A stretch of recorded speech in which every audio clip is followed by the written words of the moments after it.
What's happening, you guys? So, I don't know who's checked out my YouTube channel lately. I know I haven't really been uploading stuff lately, but if you've been on there recently, I now have 20 subscribers. Sorry, I'm trying to.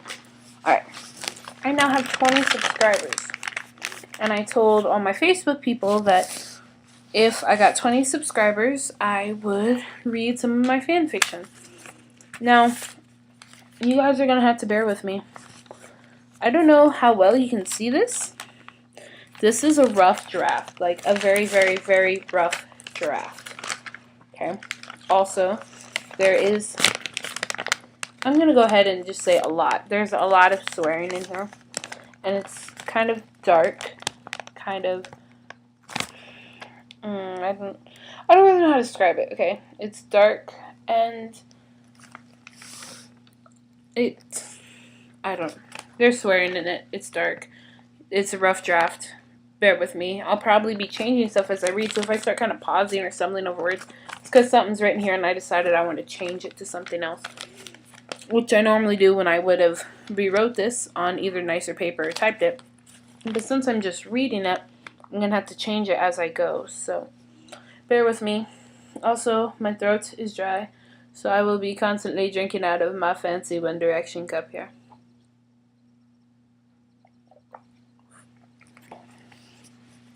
Alright, this fanfiction doesn't have a name, and it's too long for me to do in one video, I'm assuming.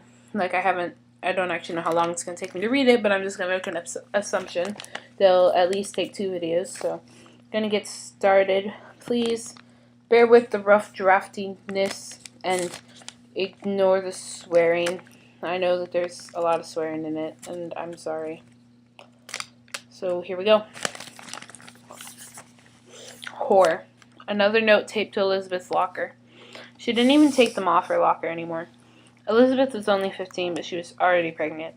She was right by Cole, but she didn't tell anyone.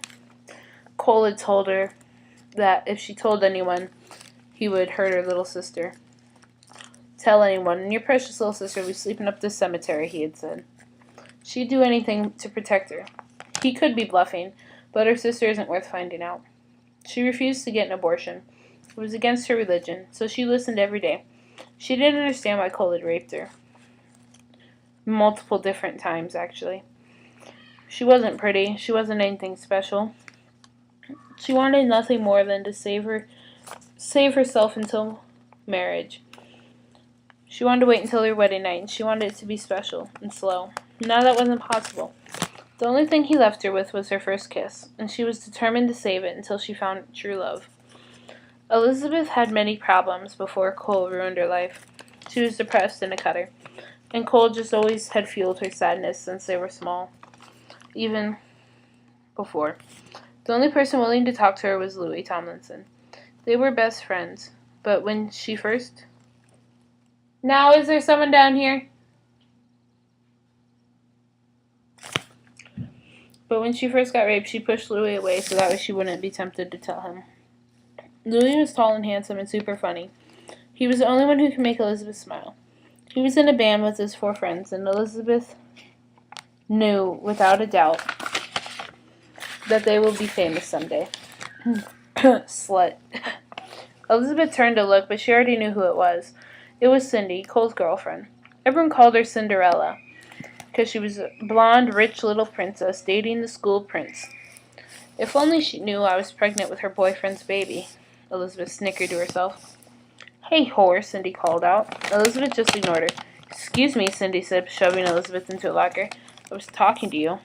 Look, I'm late, and I can't do this right now, Elizabeth said, closing her locker and walking away. Late for what?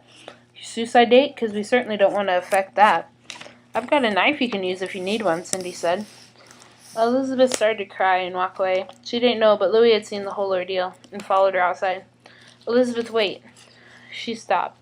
She didn't want to push him away anymore. She really did miss him. Don't listen to them, please. I need you. I need to see you every day. Louis, I'm just done. Look, Elizabeth, I know it's not true. I was your friend long enough to know that you were saving yourself until marriage and would have never done this willingly, Louis said. Louis, I just can't talk about it right now, she replied. Look, Elizabeth, I know something happened, and I think I know who did this. I see the way Cole looks at you like you're his own little toy, Louis said in disgust. Louis, just don't, Elizabeth replied. Hey, slut, what are you and your little friend here talking about? Cole said, coming toward them. Nothing, just some science homework, Elizabeth said. You're coming over to do my homework tonight, Elizabeth. Got it? Elizabeth nodded. When he said homework, he really meant sex, and if she didn't show up, he would find her, and then there would be consequences. See there, said Cole, walking away. Elizabeth cut him off. Enough, Louis. I have enough. Or I have to go. I'm late for work. Elizabeth walked away and went to work. She couldn't lose this job. She earned all her family's money. Her dad was deceased, and her mom was deadbeat and drunk. Elizabeth had 2 little siblings that she had raised, 2 precious little girls. They were her world, and she loved them more than anything else. She got to work just in time and started. 15 minutes after she got there, Cole texted her. Be at my house by 5, slut. Her shift didn't end until 6, and there was no way she could leave early without losing her job. She couldn't text Cole and reason with them either. Every time she texted him, it meant that her little sister would get hurt. And that is no bluff. He's proven this many times in the past. So Elizabeth had 3 choices. She could leave and lose her job, losing all the money her sisters needed.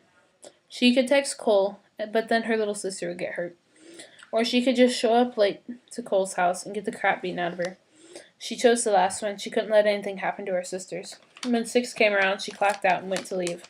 To no surprise, Cole was waiting outside for her. I said 5. He grabbed her arm and pulled her into an alley and punched her in the jaw. She fell to the ground. He had never hit her that hard, but she knew he wasn't done. Get up, slut. Elizabeth looked toward the ground and stood up. Look at me, bitch. She obeyed and he punched her again, this time hitting her nose and breaking it. Elizabeth cried out, but didn't let a single tear escape. He stomped on her chest, breaking her ribs and making it impossible for her to breathe. She finally caught her breath. Up. She listened.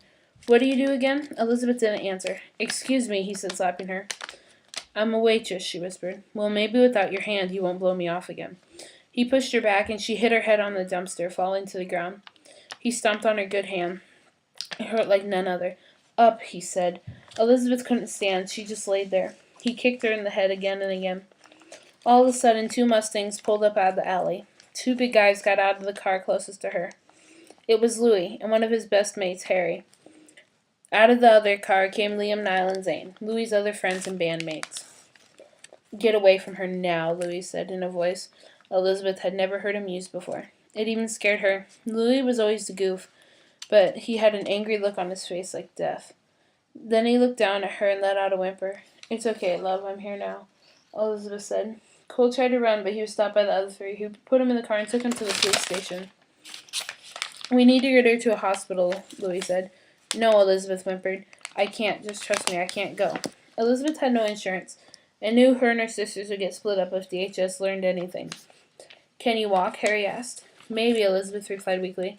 Let's try to get her to the car, Lou, Harry said. We can take her to my house. My dad will help. He's a doctor. Elizabeth and Harry helped her up. Louis and Harry helped her up. Elizabeth began to feel dizzy and loopy. Louis, look, he said. Her head, she's lost a lot of blood. Are you okay, love? Louis asked. That's the last thing Elizabeth remembers. Then she passed out. When she passed out, Louis let out a whimper and held her face in his hands. Louis, we have to get her to my house. Come on, man. She'll be okay. They laid Elizabeth down in the back seat with Louis, and Louis sat in the back with her head on his lap.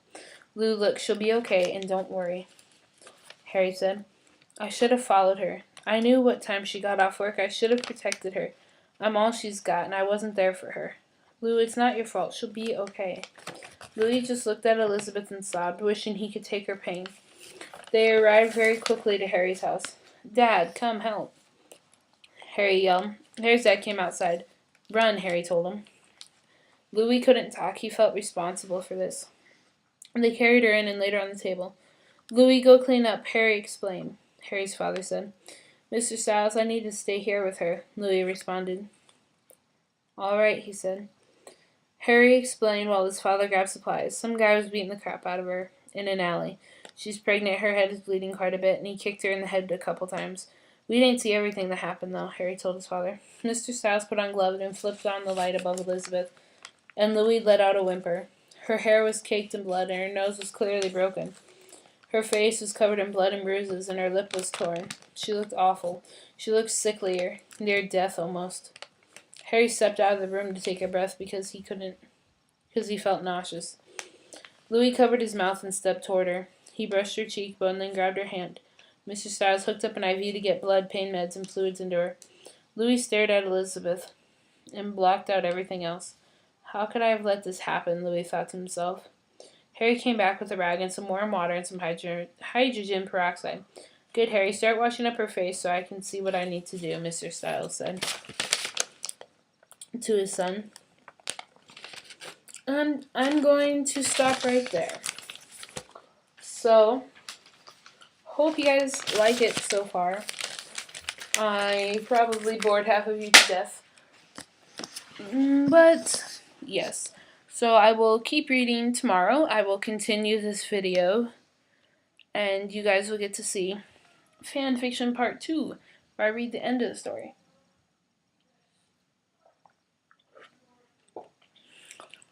Hope you guys liked it.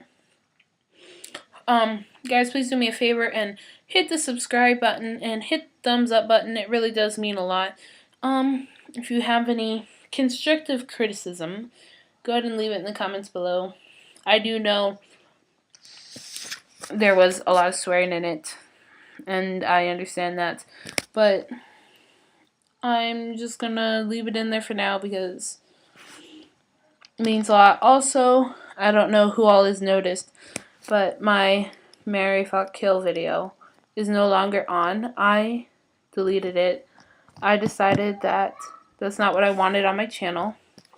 So I deleted that video so you guys aren't able to find it anymore.